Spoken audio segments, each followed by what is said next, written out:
O Conhecer está de volta com o psicólogo e coordenador do curso de Psicologia do SESMAC, Dr. Liécio Pinheiro, que coordenou a parte alagoana de uma pesquisa nacional sobre o uso de álcool, tabaco e drogas pela juventude. Professor, existe também uma diferença com relação ao nível de renda, não é isso? Há um mito que a pesquisa coloca por terra com relação a isso. Existe um mito, né, que o consumo de álcool e crack, por exemplo, está na classe baixa. Né? Você vê, a classe alta está consumindo muito crack.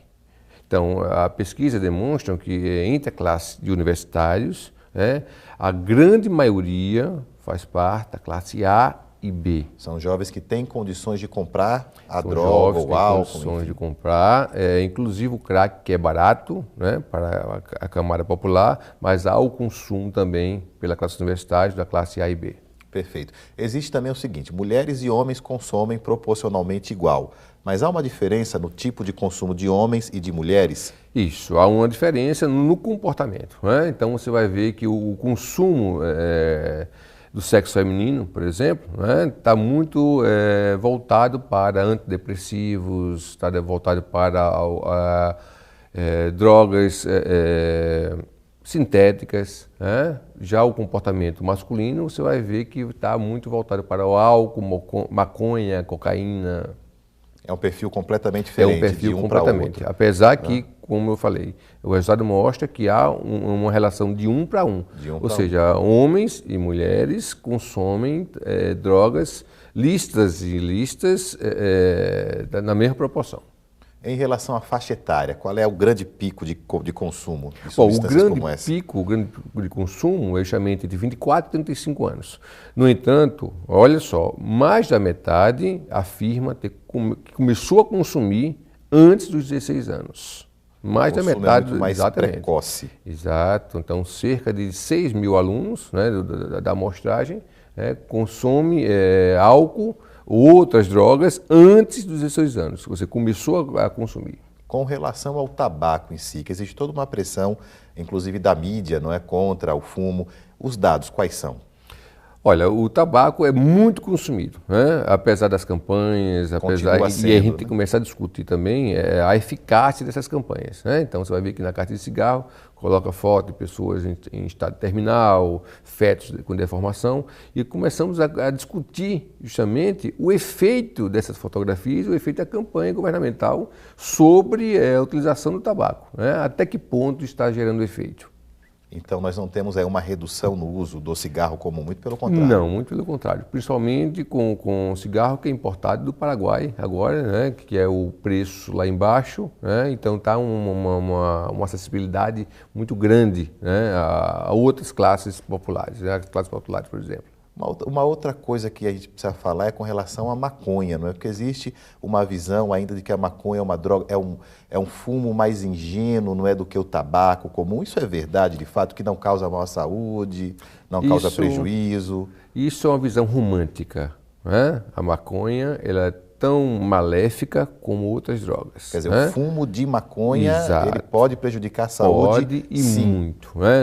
Eu vou relatar uma pesquisa recente, né, feita pelo governo norte-americano, mostrando que o consumo de maconha pode desencadear em pessoas com uma predisposição a transtornos mentais de forma abrangente, né? Ou seja, o indivíduo tem uma predisposição a um processo esquizofrênico, uma predisposição a um processo depressivo, a utilização da maconha, isso vai gerar um disparador, ela funciona como um disparador. Um potencializador. Ou seja, exatamente, ela acelera, né, o processo, o indivíduo começa a apresentar essas morbidades psiquiátricas. O senhor que estuda o assunto, qual é a sua visão sobre a descriminalização da maconha?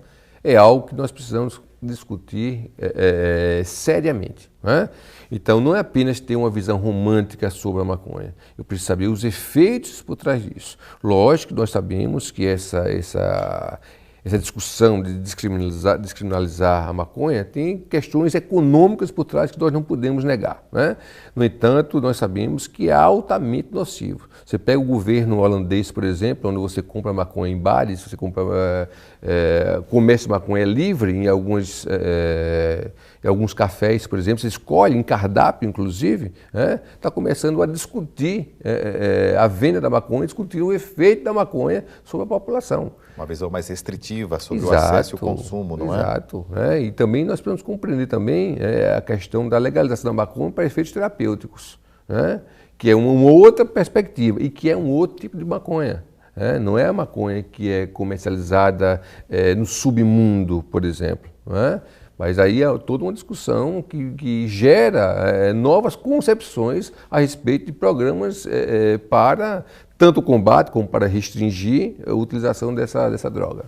A pesquisa revela dados alagoanos também? Nós temos alguma realidade local?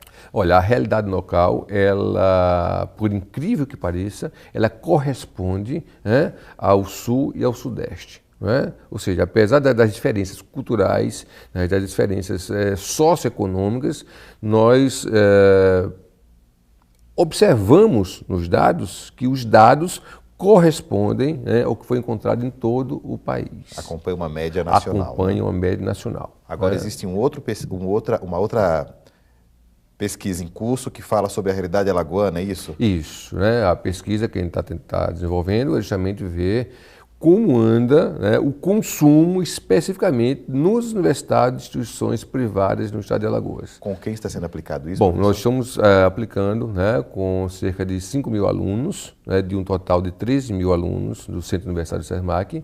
Começamos agora a montar um programa com base nesses dados nacionais e queremos criar possibilidades de recuperação. Então, assim, quando nós falamos em possibilidade de recuperação, nós temos uma grande deficiência, que é a falta de pessoas capacitadas para atuação na área de dependência química. E aí nós tomamos o primeiro ponto, o primeiro posicionamento, é criar um programa de pós-graduação justamente para capacitar pessoas. O segundo passo é aproveitar esse profissional capacitado para criar programas de prevenção.